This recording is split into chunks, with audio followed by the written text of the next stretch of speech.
Good morning and welcome to this week's edition of NCompass Live. I'm your host, Krista Porter, here at the Nebraska Library Commission. NCompass Live is the Commission's weekly webinar series where we cover a variety of topics that may be of interest to libraries. We broadcast the show live every Wednesday morning at 10 a.m. Central Time. But if you're unable to join us on Wednesdays, that's fine. We do record the show, as we are doing today, and it will be posted to our show archives for you to watch later at your convenience. And I will show you at the end of today's show where you can access all of those show recordings. Both the live show and the recordings are free and open to anyone to watch. So please do share with your friends, family, neighbors, colleagues, anyone you think might be interested in any of the topics we have on NCompass Live.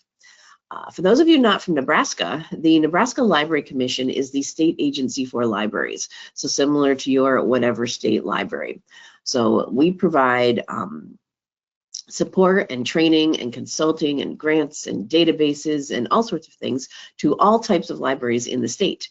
So you will find shows on NCompass Live for all types of libraries, public, academic, K-12, corrections, museums, historical societies, archives, really anything that is library. That's really our only criteria. We bring in guest speakers to be on NCompass Live from across Nebraska and across the country. But we also have Nebraska Library Commission staff that do presentations for us. And that is what we have today. And today is the last Wednesday of the month. Oh my gosh, January is already almost over. Where did it go? Well, that's that. And last Wednesday of the month on NCompass Live is Pretty Sweet Tech Day. That has been our technology innovation librarian here at the Library Commission, Amanda Sweet. Good morning, Amanda. Good morning. She joins us always the last Wednesday of the month to talk about something techie related. We do have tech-related things on other times during the month too, sometimes depending on our topics, but you can always depend on Amanda to be here the end of the month to talk about something. And today she's going to talk about building a virtual makerspace. Makerspaces are big in libraries, all types of libraries, but sometimes you need to be a little more creative with it. So I'm just going to hand it over to you, to Amanda, to tell us all how we can do that at our libraries. And makerspaces go by many, many names. They've gone by creation stations, innovation hubs, STEM hubs, STEAM labs, pretty much anything. They're getting techie with it. So in this one, I'm going to be talking about some different ways that libraries can approach us if they don't have access to a lot of space in the library, if they're doing a remodel but still want to be able to provide access to all that techie goodness. And if you just don't have the staff behind the scenes or people that want to be able to learn this stuff but can't always make it in person. So this is going to talk about a lot of the different ways that you can offer this to people that are at home, offer it virtually, offer it in different ways so you can connect with people in kind of new and different ways. So I'll talk about kind of the planning process that is somewhat similar to when you're actually building out an actual makerspace or a STEM whatever system. And I'll talk about kind of the differences that you'll encounter when you're trying to do more of this virtually. And hopefully we never actually have another pandemic, but I mean, it could happen. So it's nice to have this in place, especially if there's a huge flu that's going through and it's just taken out half the community. Yes. Yeah. Hello, winter. But yeah. So after I touch on the planning process, I'll talk about some of the different technologies that you could and hopefully should be looking at introducing into your library or tech space. If you don't have a tech space, now is a good place to start. And then I'll put some activity ideas, links, and that'll be sprinkled throughout the whole mess.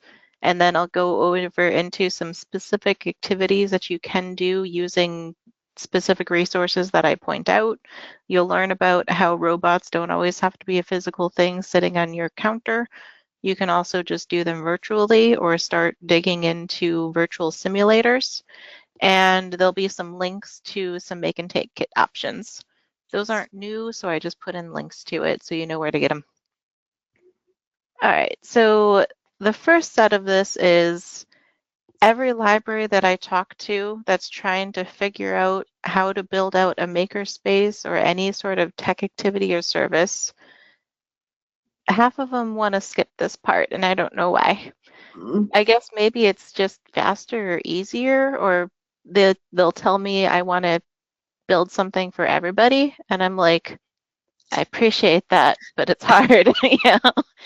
So the first thing is, how do you want to frame the technology that you're actually giving people access to?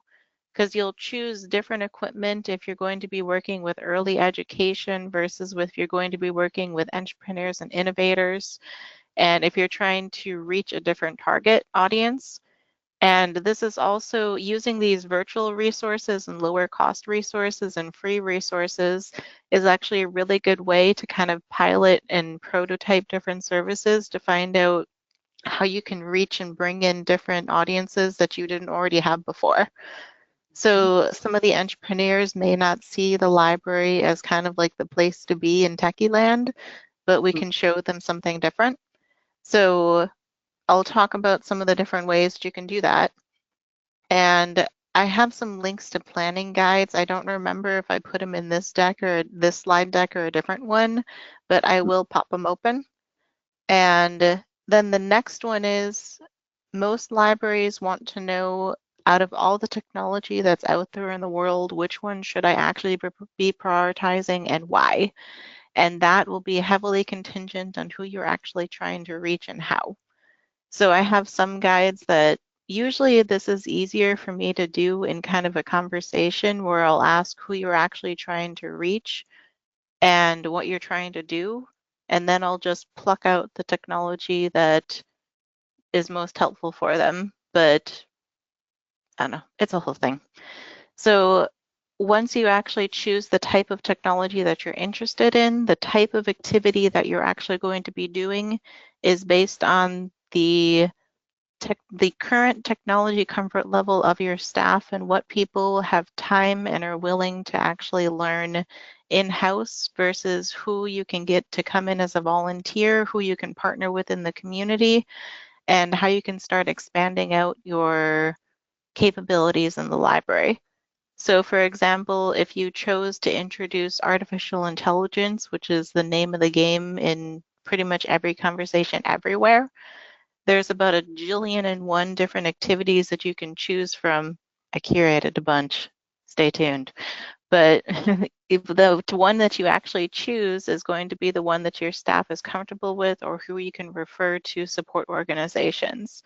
And what sucks is that there's a ton of different support organizations here in Lincoln and Omaha, and in other states that's true in most of the metro areas, but that gets to be less true when you get out to the rural communities. So the rural communities are actually starting to build more of the regional hubs so that they can draw from the resources that get disseminated from the metro areas. And the metro areas don't pay enough attention to what's going on in the rural areas and I don't know why people don't talk to each other. But in any case, there's different ways that you can start building out that system.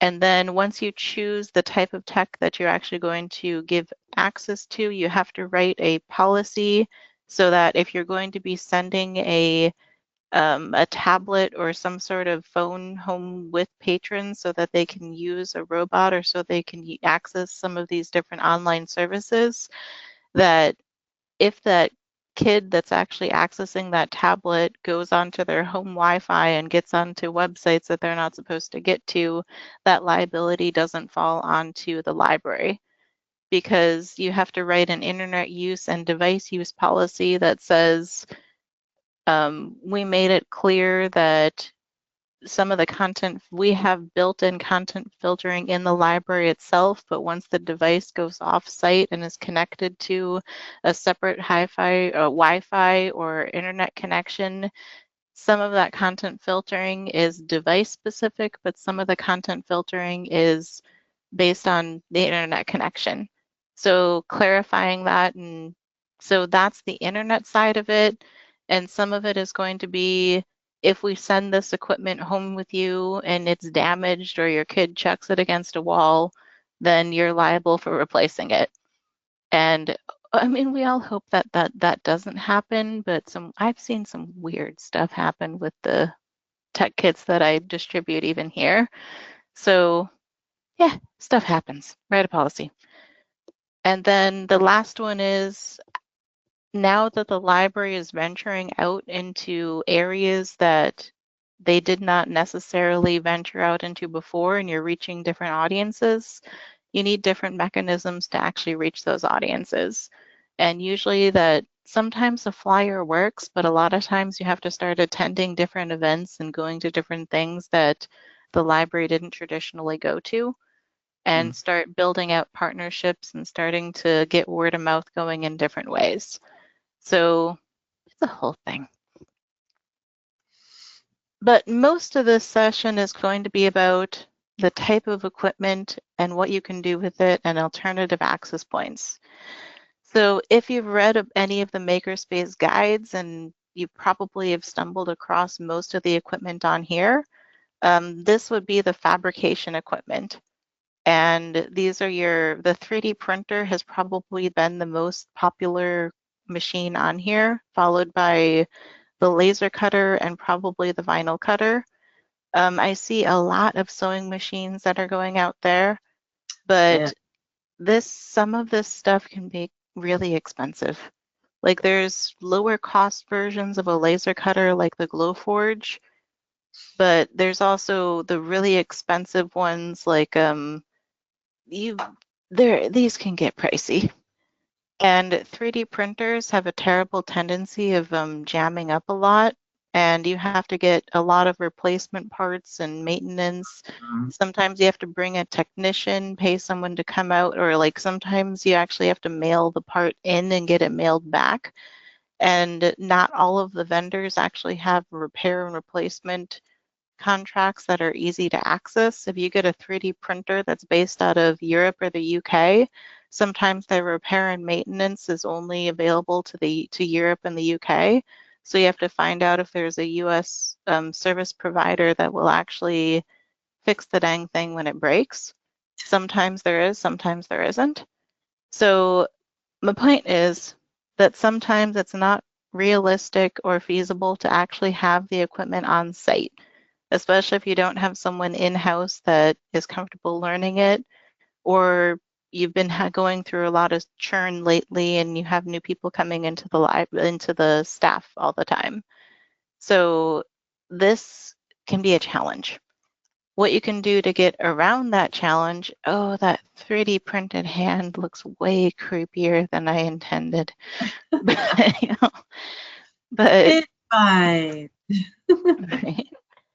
So depending on who is using all of this technology and why, you don't necessarily actually need access to the tech itself. You can go to websites like and outsource the printing. So there is a 3D print service called CraftCloud. And CraftCloud aggregates a whole bunch of different 3D print sellers that are across the nation. Some of these are going to be actual print shops. Some of them are going to be vetted out and registered. Basically, people have a bunch of 3D printers in their living room or something, and they start being a vendor that's registered through CraftCloud. So you can get an instant quote, upload your 3D printed model, and then you'll get a little output of quotes on here. You can do 3D printing or CNC machining through here, and you just pay the vendor through this vetted system, and you get your stuff in the mail. Wow. So that is how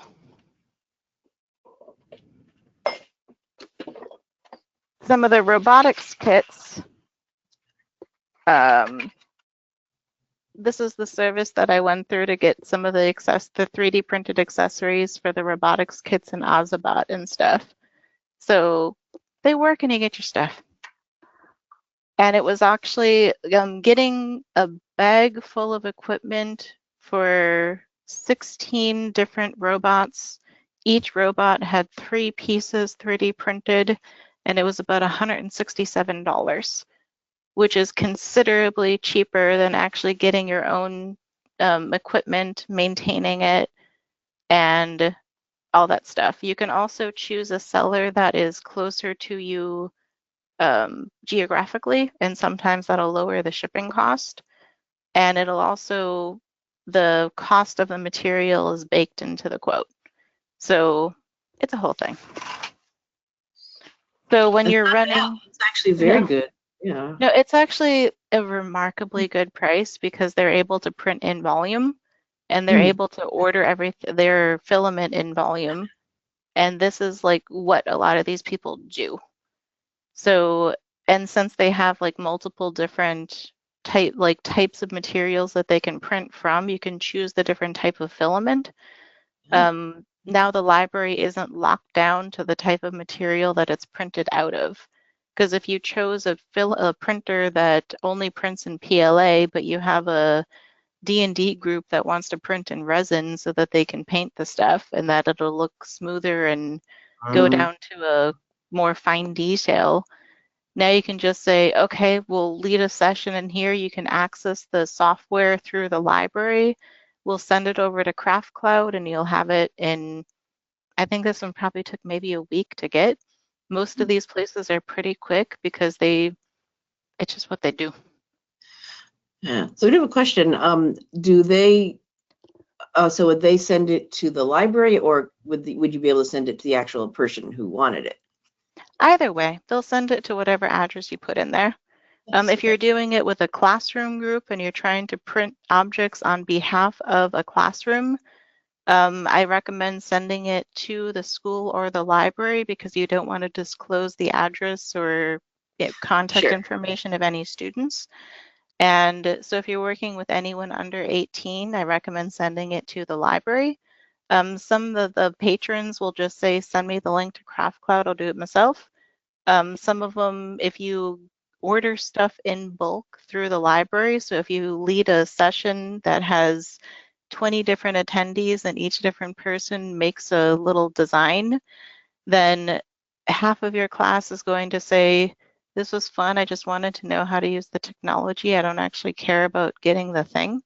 And the other half is going to say, sure, I'll chip in maybe like $5 and offset the cost of getting it. So that way you can kind of weed out and vet out the people that we're just going to the tech class to be curious. And so that's why you get all the different people that go to your CNC classes and 3D printer classes. They go to the intro session, but they don't actually have a functional reason to use the machine. They were just curious about how the tech worked. And this kind of offsets some of that because now you only get the people that were functionally going to use the thing. And you don't have to spend all the money to do it. And the cool thing is if you go through Etsy, there are 3D print shops that are on Etsy, and some of them will have a little blurb that says you can watch your design being made or a different design being made through the webcam that's built into the machine. So they'll send like a little live feed, and some of the YouTube channels actually have a live feed of the stuff being built out.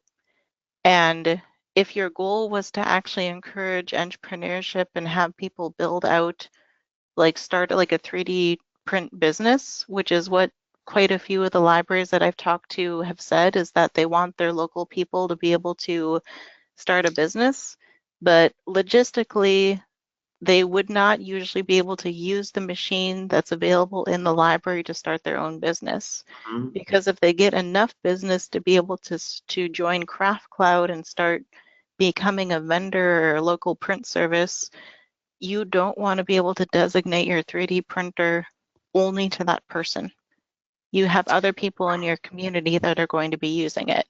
So if you promise your community that they're going to be able to start a 3D print business or a CNC machining business, you will accidentally be lying through your teeth because you have to be able to give them access and then they'll learn how to do it, learn how to actually set everything up, but then they'll have to purchase their own machine because you have to write a policy that says you can only use this machine for up to 1 or 2 hours at a time.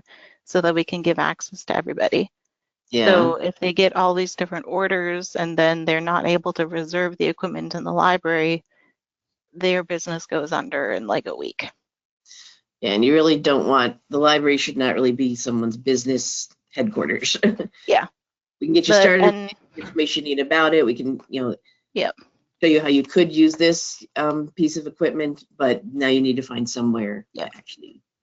And so an alternative way to do that is to say the library doesn't actually want to purchase an additional 3D printer so that we can print everything on their behalf. Our library staff doesn't have the time to be able to do that. We have all this other stuff to do, and this just isn't working.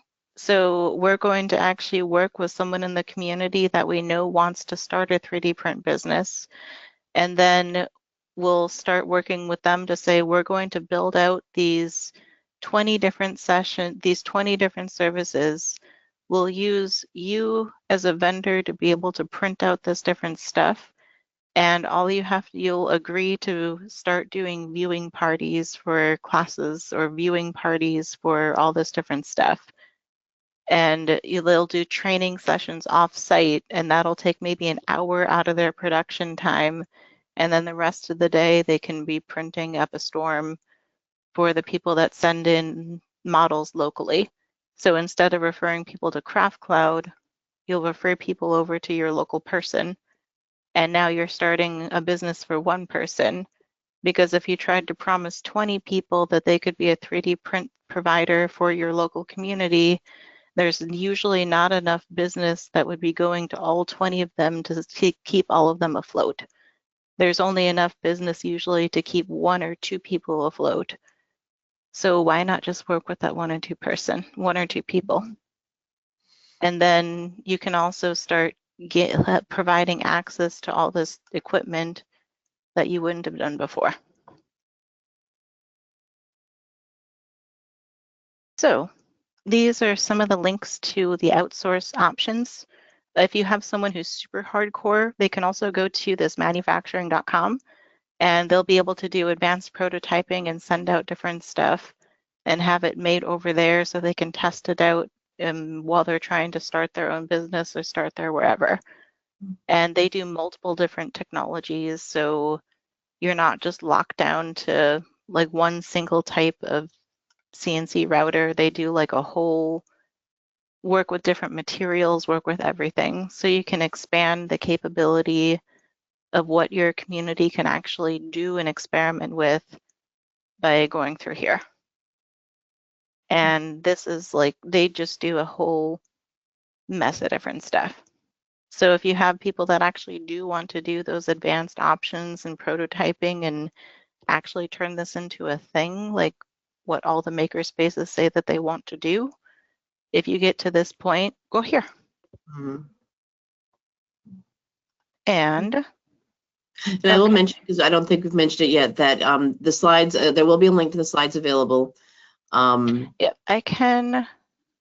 When the archive is put up, and we also probably put it in the chat here too. Yeah, but these are. Okay, I put that into the chat if you want to pop it to. Yeah. Everybody. Yeah, Amanda's slides are always on Google, and I'm going to. Yeah, it makes it way easier to share it. And hey, there it goes. My goodness. And so on the archive page when you all have that, yeah. So this is where half of the Makerspace land has been living, but this half of this side of Makerspace land is still missing. So these are the emerging technologies that are making the world go round. And the most popular ones that libraries have been introducing so far are robotics, virtual reality, and app and web design. But the rest of it has not been touched on nearly as much from what I've seen. Accidentally, people have introduced the Internet of Things, but they don't tend to call it that, you know? Which I guess if you still. Live? Yeah, the concept is still out there, so I don't care. But so in most applications, robotics, artificial intelligence, and Internet of Things paired with an app and software are what has been powering manufacturing, precision tech, like precision agriculture, pretty much everything. So I'll use the example of a manufacturing floor just because that's been what's most common. In manufacturing, you'll have a robot arm that's trained to pick up a little part or piece and put it in the right spot. And that robot will be powered with artificial intelligence. So that robot will have like a little camera that's mounted on the robot arm, and it'll be embedded with a model that's trained to recognize the right type of screw and then recognize where to actually put it. And then it'll be trained to say, I saw that screw. I'm going to put it, like recognize when this part is in front of me and put the screw where it's supposed to go. And it'll work the same way if it's a robot arm that has a painting attachment. It'll have a sensor that is able to recognize where a wall is, and then it'll have an AI built into it so that it'll know when it's sprayed enough paint on the wall that it's actually covered and the white that used to be on the wall is now all blue. So there'll be a color sensor and then AI that will be running in the background that says, this is what a wall looks like when it's partially covered. This is what a wall looks like when it is the right shade of blue and an even shade of blue. And so whether you're doing like car painting or wall painting or painting and manufacturing, these two are tied together. And then you have IoT running in the background because you don't need to have someone that's sitting right next to the robot at all times to be able to operate it. You have someone who is maybe on a different part of the warehouse floor, or just the Internet of Things connects a phone that has an app loaded onto it, and that device is connected over to the robot so it can control it. And then anytime this robot runs into an issue or has to pause production, like another person walks up to the robot and is in its path, then a sensor will send an alert to the device that says, my path is obstructed. And then the human holding the device will be able to walk over and tell like whoever's standing next to it, dude, don't stand there. And then they'll be able to resume the process. But that's only possible because the Internet of Things allows two devices to connect and talk to each other over the internet. And you need the app on there so that the system is easy enough for people to use so that you can actually control the robot and it does what it says, and that you can receive an alert to be able to take action when you need to. And then you can also track when that robot is actually requiring repair because you can load it with more sensors that is loaded with more AI that says, I've been trained by a model that says when these elements have been met, it usually means that this robot is about to break. So I want to be able to recommend repair before this robot breaks down so that you don't lose production and you can keep this operating. Mm-hmm. So it's like a little symbiosis. And then data science comes into play because AI and sensors, they gather a lot of data. And then that gets fed into a data science model, and you have a whole team of people that analyze that information and then turn it into like a visualization or a report and start making recommendations based on the data that's collected. So when that AI tracked that data that said this robot's about to break, it was a data scientist that actually built the model that said that that's a thing. And virtual reality and augmented reality so far have just been kind of fun, but it hasn't taken off as much as the industry would have thought that it was going to. There's a So, lot of good ideas in that with like yeah. medicine stuff and being able to see the inside parts of the heart and stuff.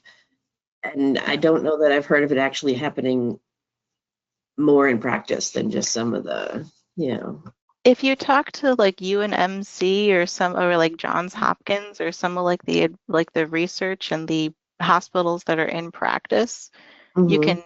they're using it there to be able to look at like the vein structure and being able to like do like medical training. Hmm. So they're using it, and there are education apps that are available. Hmm. There just aren't always library staff that are available that are going to be able to translate the access to that medical app into like career exploration or something tangible. Hmm. Yeah. So most of the libraries that I've talked to, they've been shooting zombies, and I really love to shoot zombies in VR, by the way. But Yeah. yeah, I think it's called like Deadbeat or something, but no, it's a fun one. But so they've been doing more of like the games and the stuff that get teens into the library or get people into the library. But there's also so much the more that could be done with this. And augmented reality can be used for instructional design. They're using virtual reality to fight wildfires. So even if you start sending home like innovation packets to your community and start holding these different groups that say, start a discussion that's about how is this stuff actually being used, and then start building programming that's around how this stuff is and could be used and how it can be translated into careers and innovation opportunities, and how we can go beyond just a simple introduction to this technology and turn it into something tangible. And so this is kind of like your little quick mini primer about how all of this stuff works. But the next question I usually get is, it's nice that you know that, Amanda, but what can I do with it? So this is, if you're looking for different ways to introduce the actual technologies, these are a free low to mid-range and expensive options to be able to introduce the major technology types. So I've got AI, virtual reality, augmented reality, and I'm adding more of them as I get time to do it. But AI has been the most popular one so far because it's dominating every headline on the planet right now. So you can also do quite a few of these activities either virtually or in person, however you want to do it. And you can just click through these links, explore the activity resources, and choose one that you're comfortable doing, or start a partnership with someone who is just really likes all this stuff and wants to try it. A good place to start is actually Teachable Machine. These have like guided steps that you can go through to be able to train the computer to recognize different images. And in the little clippy here, they have an audio file, so you can train your computer to recognize the difference between a snap and a clap. And you can start recognizing the difference between like all these different sounds, and then start talking about how this stuff is being used in practice. Like there are some wildlife preservationists that wanted to be able to recognize when a gunshot was happening so that they could find out if a poacher was on site. Hmm. So they would start embedding like little um, speakers, like little input devices on trees around the forest. And then they would train a model that can recognize the difference between like a firecracker and a gunshot and people talking and like just the wildlife background noise. And so you can actually, I maybe wouldn't recommend teaching people how to recognize the difference between a gunshot and a firework, because I don't want to, don't gather that data set, please. But Yeah, I don't want to see what that would look like. But you can use that as kind of like an example, but you can teach it with like telling the difference between a snap and a clap. Yeah. And so you basically just click on get started. In this case, it would be an audio project. And it walks you through step by step for how to activate your, I won't activate it now because I need the microphone to actually be able to connect and talk to you through a GoToWebinar. But you click on this microphone and it'll open up like a little thing that says snap, and it'll ask you to snap and record like eight or more examples of it. And you used to actually have to record separate files, but now they updated it so you can just do one recording with all the different examples and it'll break it out for you. So you can either Like upload when it. you teach your phone to recognize your voice for doing like voice control or Yep, voice. exactly. Yeah. Yeah. So if you bought an Alexa system or any one of the, like a Google Yep. Home, when you first bought it, you actually have to train it with examples of your voice. Right. And that's how the computer learns what your vocal tones and what it sounds like when you're talking versus if someone else is talking. And that's how it'll be able to recognize your voice and say, okay, Amanda. And you can also train it to recognize different voice profiles. So you're giving it examples so it can recognize patterns and know when it's you versus someone else. Humans Mhm. do the same thing. You can recognize when someone's walking up the stairs because you know who has a heavy step and who has a Ooh, light sounds step. like that. And it's Yeah. because over time you learn patterns and you said, my dad in his work boots walks really heavy up the steps, but my aunt will run up the stairs because she's just wearing sneakers. And that's just the computer recognizing those same patterns with enough examples that it can make informed decisions. And you can use Teachable Machine to be able to show that. So since this has guide and instructions, I'm not going to like go that deep into it. There's like a billion and one different videos and step-by-step guides. But if you're looking for a place to start, that's a good one. And you can do that in person, virtually, or any kind of way. So if you are looking for, that's the gadget guide. You can also try, this is where I've been putting together all of the tech resources. So I'm adding different pages for different types of technology. And you can go into, if you're looking for how AI is going to be like about to end the world or gum up the works, then go over here to the ethics and impact. And you Mhm. can look at some of the different things that you should be paying attention to that both you and your community should know about AI and all this technology so that things don't go completely off the rails. And it'll dig into some of the main issues and some of the people that are, some of the different ways that policy and regulation is starting to happen. And you can find out who to reach out to maybe bring in a guest speaker, find out, like, you don't even need a guest speaker. Most of it you can watch a TED talk and get the same information. So Yeah. don't do the work of getting a guest speaker if you don't have to.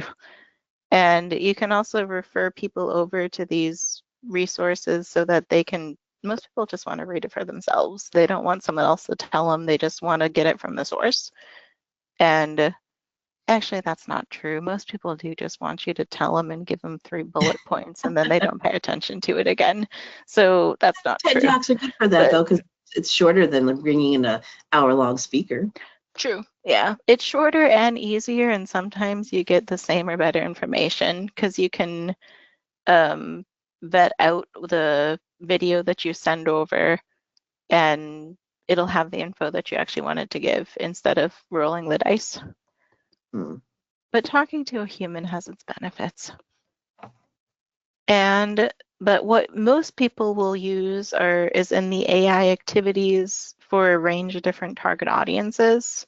I need to update and add a filter on this to, right now I just spit it out so that it goes from early education, elementary, and it'll jump up on into adult. You'll see some of these repeat across different categories because you can scale them across different age ranges and applications. But if you are, and I also need to reload it so I don't pull the frickin' header into the database. But in any case, that's just a checkbox. I'll fix it. So you can choose something that's actually age appropriate so that you're not sending an adult over to Hour of Code and they're like, are you sending me to frickin' animated fish? And so you can start learning using this. And I also need to update the different Google titles because these do link to slightly different things, but they're just different services from Google. So you can also flip through here and find out what's available. And you can also do This is only one example of some of the different resources that are available, like lesson plans available online. You can go to this one and go by age range, and I'll just grab 3rd grade. And you can grab start lesson. So this one actually has a printable lesson plan that you can do. And it'll give like the materials. You can build like your own, like pack and go thing with all these materials in it.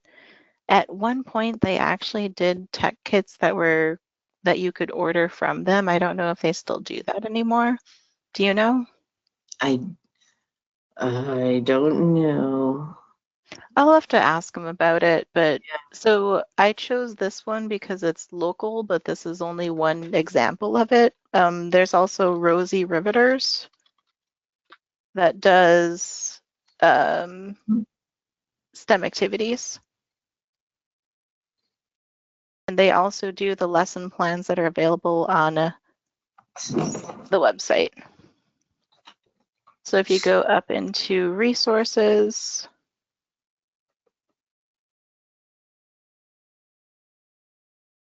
I don't know if it's just my computer or every computer here, but things have been taking forever to load.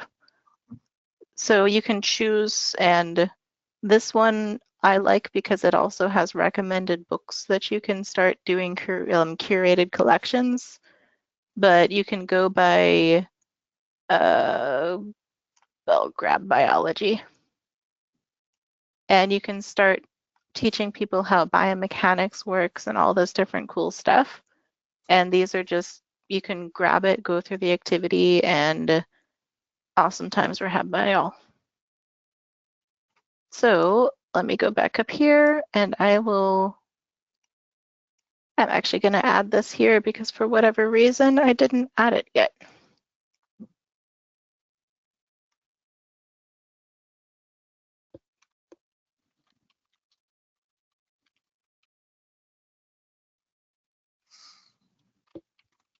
There. So when you're actually trying to prevent this stuff, when you're actually trying to do this stuff virtually, so if you can't bring people into the library or you don't have people that are able to consistently come into the library or bring their kids into the library, you can also grab any one of the different activities that I just showed. And if you have a facilitator or a parent that's willing to come in and start guiding this stuff, or a local expert that wants to come in, then basically all you need is a Zoom session or like a GoToWebinar session. And if you're doing a hands-on activity, like you want to be able to demonstrate an actual robot or demonstrate the assembly of a kit, all you pretty much need is a document camera. And then that document camera will sit on top of your desk and the camera will aim down and you'll be able to see everything that's happening on your screen. And if you're doing a Zoom session, you can also connect twice. So you connect as the presenter, but then you set up a separate co-presenter So you can make it so that you can show multiple different angles at one time. And you can also connect your phone to it so that you can do close-up views, or you'll have you can move the document camera closer down. So you're basically just using a separate camera that connects into Zoom to be able to show what's going on. And you'll still be sitting in the background walking people through it, and then you just need like a solid microphone that'll pick up your audio. I'm partial to the Yeti microphone. The Snowball works pretty well too. There's about 1,000,000,001 different microphones that it was on sale for Black Friday. So yeah, that's what we have here. I've got a Snowball right here. That's actually, if anyone pays attention on Facebook, that's our profile picture. Is a picture of our Snowball microphone, the blue. Yep. Plus it looks cool. Great. Yeah. And USB, no, yeah. So that's basically, you don't even, depending on the activity, you may and may not even need a document camera. And a document camera on Amazon can range anywhere between $80 to, the one that I was looking at was 160 something. And if you wait for a Black Friday sale or like a holiday sale, they usually drop down lower. And then you can also go, so you need the camera, microphone, and then whatever activity supplies, and that's pretty much it. The only real thing you're adding is the camera and mic. And most people have been using Zoom because it's the thing to do nowadays, but we're on GoToWebinar, you have options. There's lots of different programs, lots of different video conferencing software type things out there. Yeah. And if you don't want to do any of this, you can also send people over to pre-made instruction videos, like the Prairie STEM has the pre-made instruction videos. So you can send people over to that instruction video and then just be available over Zoom for anyone who has questions. And you can also, if you're not comfortable leading a session in real time, like you want to be able to pause it and record something and go back and fix it. Like especially if you're just starting out with doing instruction like this, you can also record yourself as a video and then build and post it onto your own library website so that people can tune into it anytime they actually want to. And if you do a live stream, you can also do just the same thing that Krista and everybody does, which is record it, and then you can live stream it, record it. Some people will go in person and some people will tune in later. So you can give more access and get more bang for your buck for the different activities that you do provide. And good times were had by all. And then if you do a video section, like a video lead, you can also add a link that says, if you run into issues or need troubleshooting support, here's a phone number to call. Or you can also opt into remote desktop. So remote desktop, we use it here at the commission if someone is off-site and needs to be able to access their computer. So we're actually on an off-site location remoting into a computer. But you can also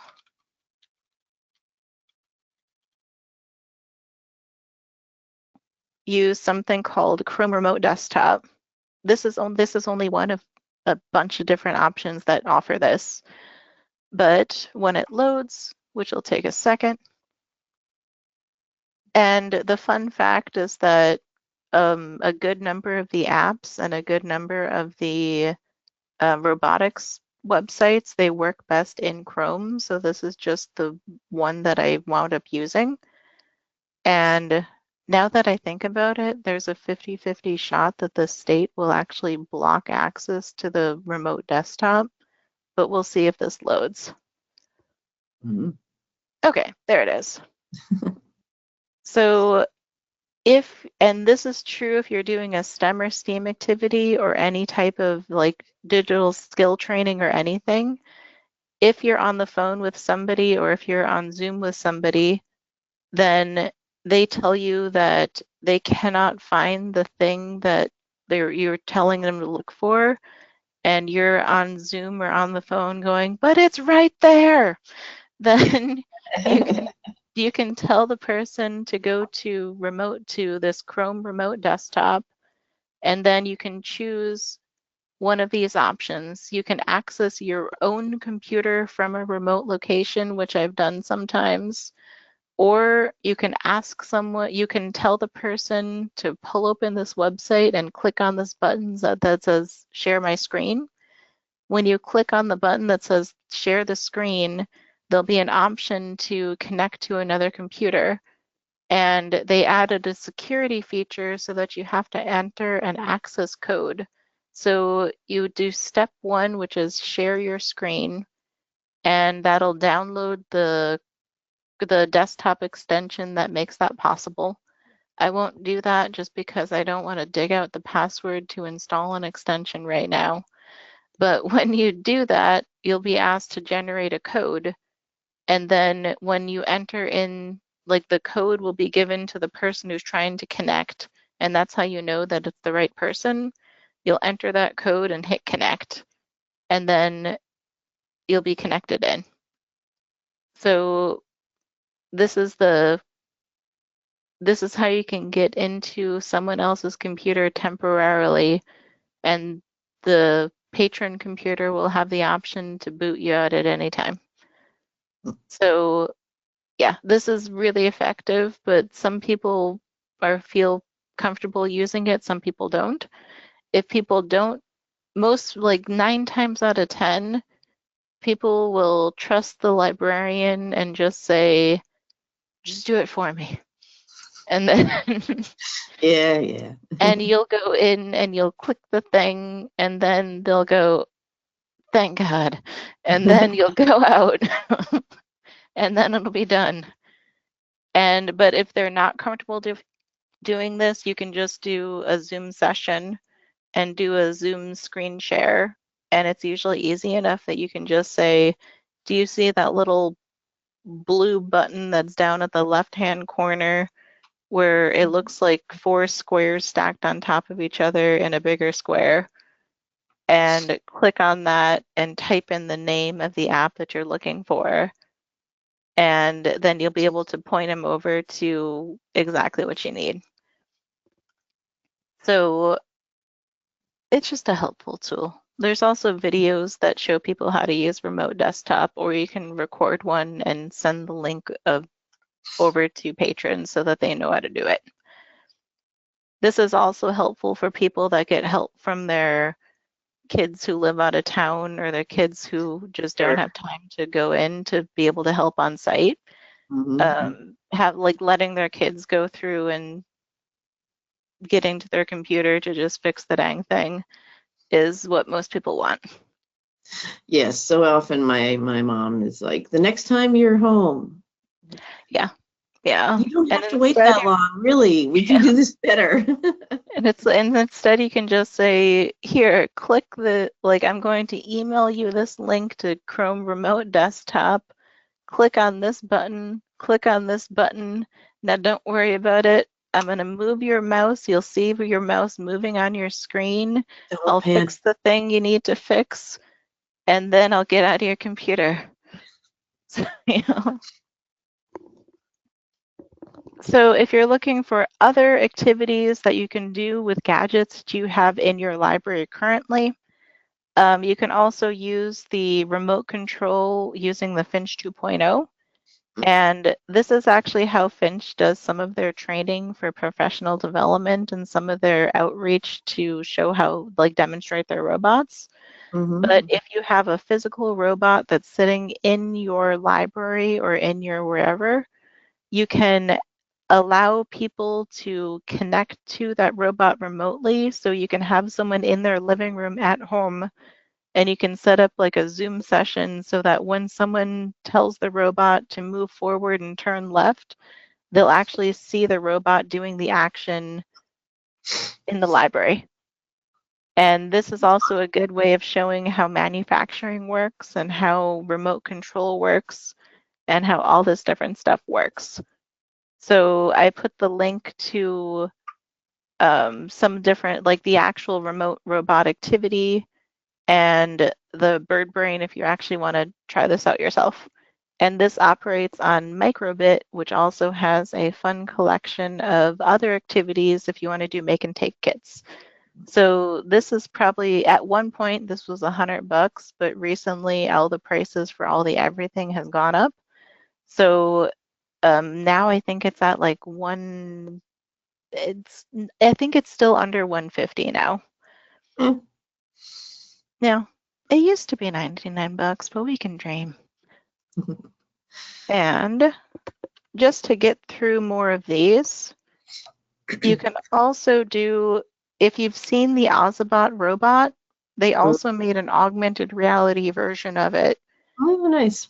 So you can program it in the app, and then you can see, this is like basically kind of a robot simulator.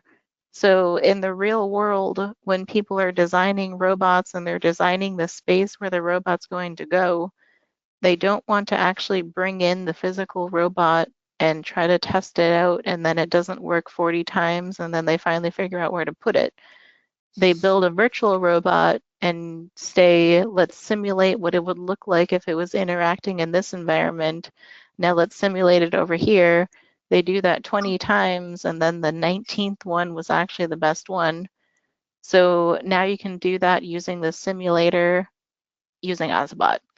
And you don't actually need the physical robot. You just need the app and instructions. And that's all baked into their Metabot system here. And you can send people home with the instructions. You can record a video, or you can demonstrate it in real time, or you can also do this one in person if you want to.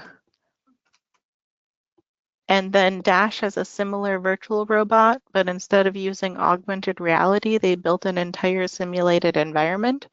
Oh. And a lot of like the manufacturing centers and the advanced robotics design, they will actually build a digital twin of the environment and have the robot navigate through it to be able to design how their system actually works. So you can do this with Dash 2, you can do it with Minecraft, you can do it with Kai's Clan, you can do it with a bunch of different stuff. And so that is something to check out. And then I'll wrap up by showing some of the different make and take kit options, because this is kind of like the easiest to entry way that already has all the different kits and materials that you just have to purchase and distribute. And with some of them, I might actually adjust this Prairie Stem one and take this one off, because I'm not sure that they do the kits anymore. I think they do. I was just looking it up. Depends on what because they have on their website. I just had it here, of course, you know. Steam kits is an option. Steam Lesson 3 specific on programs. Yeah. Individually packaged with an insert showing list of materials included in each of that lesson. They've got a picture of a whole bunch of boxes. Yeah. So it looks like they do. If your school or organization interested in using our Steam kits or purchasing them, reach out through our contact page. Yeah. So you can try that if you want that, but I've been recommending Brown Dog Gadgets more, because you can just go to their website and then click on a kit and order it, and they'll send it to you. And their packaging is also really solid. So they have this plastic box that they send it in. So some of these kits you can probably actually use and reuse, or order replacement materials and use it again. So, and they also sell the replacement materials. And it's not spectacularly hard to go find these pipe cleaners. So it's not out of the realm of just stuff that you can do. So these are the kits that are already pre-made that you just order and grab them. And then you can do the Prairie Stem or the Rosy Riveters if you are inclined to make your own kits, or if you already have a whole bunch of stuff laying around that you. Yeah, so yes, there's the virtual Steam you show, but if you look under our programs, which is not what I would think, that's where they have Steam kits listed. Oh, Steam kits, okay. Yeah, Okay, so they do still have it listed on yeah. here. And yeah, so if you want to reach out to them, you can find out what they got going on. Otherwise, Brown Dog, you can just go through their site, and Fat Brain, you can go through their site. And then if you're looking for actual places to purchase the kits, you can either go through individual vendors or Maker Maven is a really good vendor to go through. And then there is the robot. This is what happens when I just trust what populates. Robot shop is what I was going for.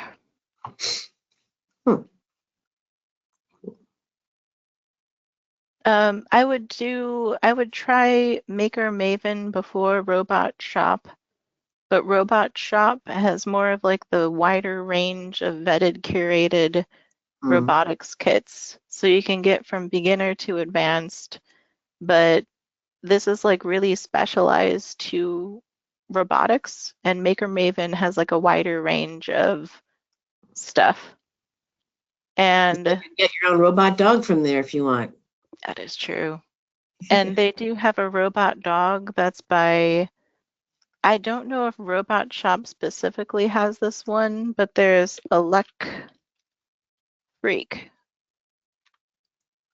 And they do microbit and Raspberry Pi and Arduino. And they have a bunch of these different kits. Most of them you can get through Amazon, and they have resellers, distributors. So they do have a robot dog that is delightful. And they're not the only robot dog on the market. There was one Raspberry Pi.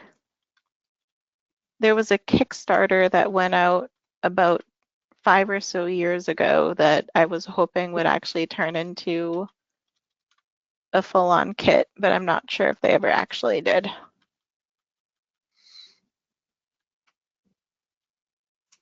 Sunfounder is also really popular. You'll run into that a lot, but I've been using the other one because they have the instructions. Pi Dog. I haven't tested Sunfounder Pi Dog, so I usually have been going with the other one, but they might be awesome. I don't know. Yeah, try it out. Yeah. So those are some different links, resources, activities. You can also, I put together these STEM career resources if you want to check these out.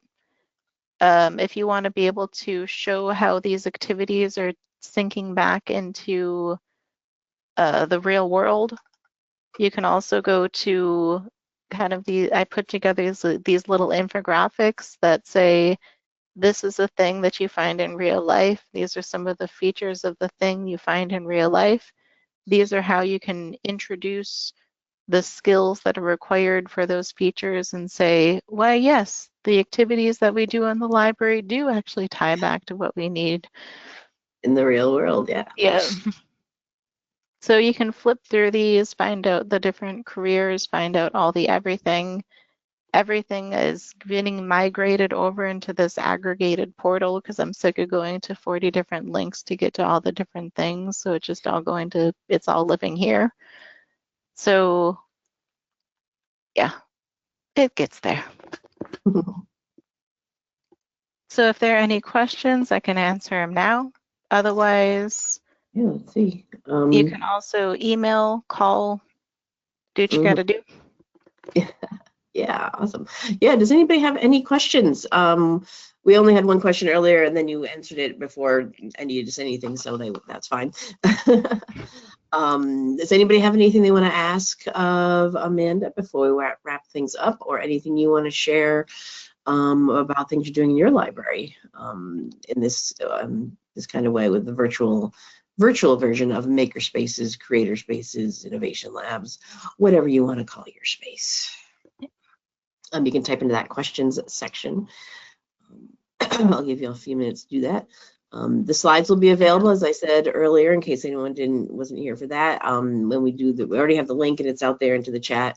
It will also be linked off of the archive page when I post the recording for today's show as well. Yeah. So all of these links and resources and things, this huge amount of tabs that Amanda had open from clicking off her presentation, you can do that too. Yeah. And for the most part, people usually jump here and get the make and take, or I will add, right now I have Maker Maven in the tech gadget and activity section, but I should put in like a vendor source for the actual places to get stuff. I used to use Adiporium, but they've been having some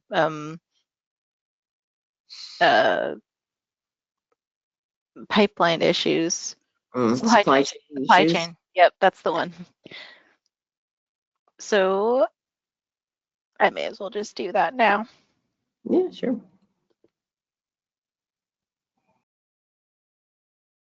But in any case, if anyone has any questions, you know where to find me, and I will. I'm adding the tech gadget vendor slide now. Perfect. Yeah.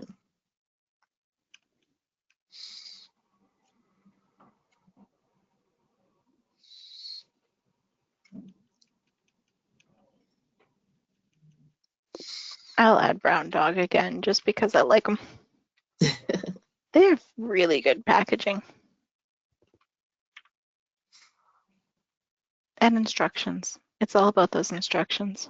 Yeah, especially when you're doing this you're trying this out for the first time. You don't do this like every day like you do. Yeah. No, some of the circuit kits on Amazon, their instructions are just a mess, or they skip ahead 20 steps when they just assume you know what you're doing. Yeah. And I'll add in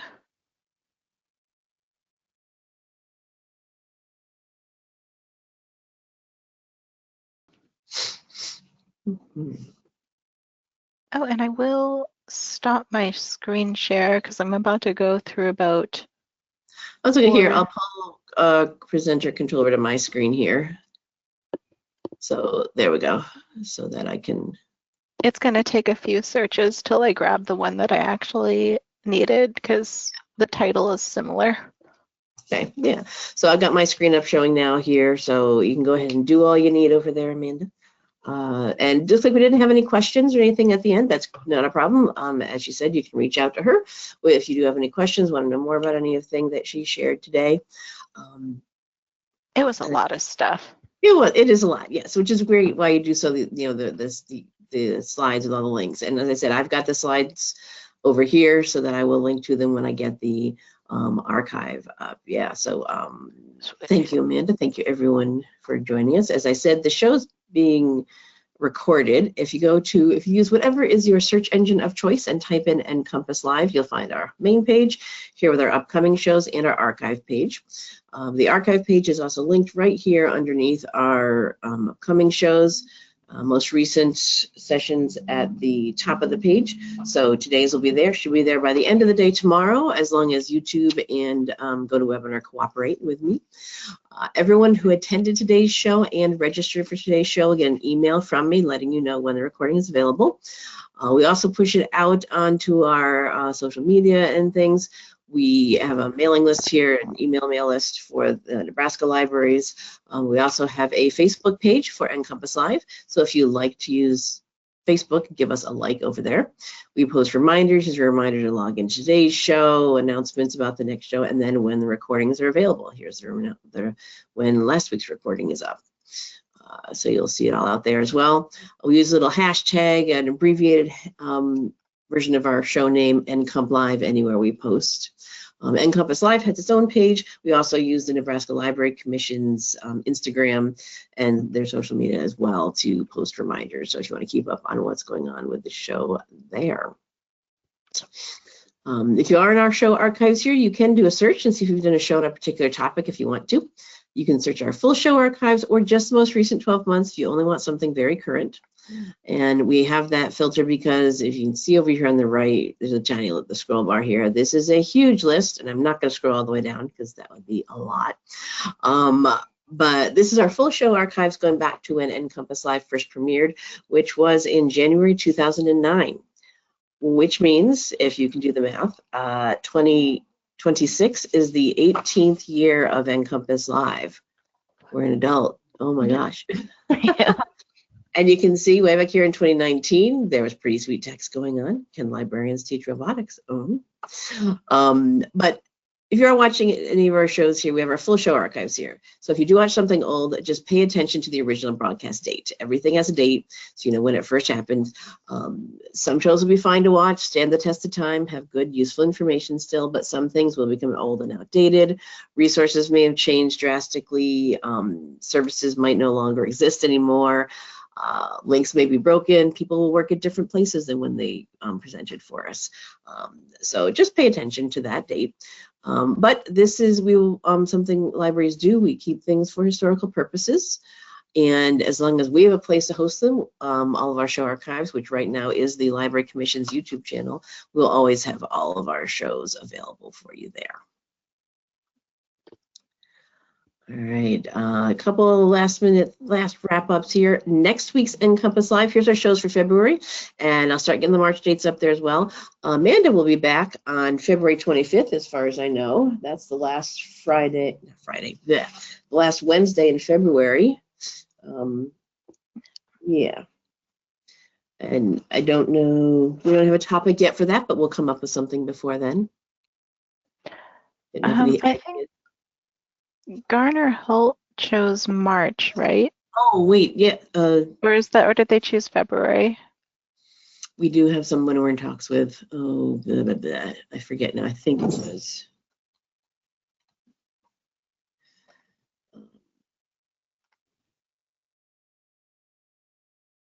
March. Yes, we have someone scheduled for March. Jordan. Yep. Yeah. Yes. So we have something for March. So February, you have to do whatever you want with. So idea, so keep an eye on here to see what she comes up with for February. But next week, we'll be talking about homesteading at your library. Kind of the total opposite than technology. Erica Moses, who's from my home state, New York, from Belmont, New York. Their Literary and Historical Society Free Library is going to talk about different homesteading skills that they do, hands-on programming and demonstrations in their library. So please do sign up for that and any of our other upcoming shows we have. And my last reminder here is something else we do here, as an online opportunity. Big Talk from Small Libraries is coming up also at the end of February.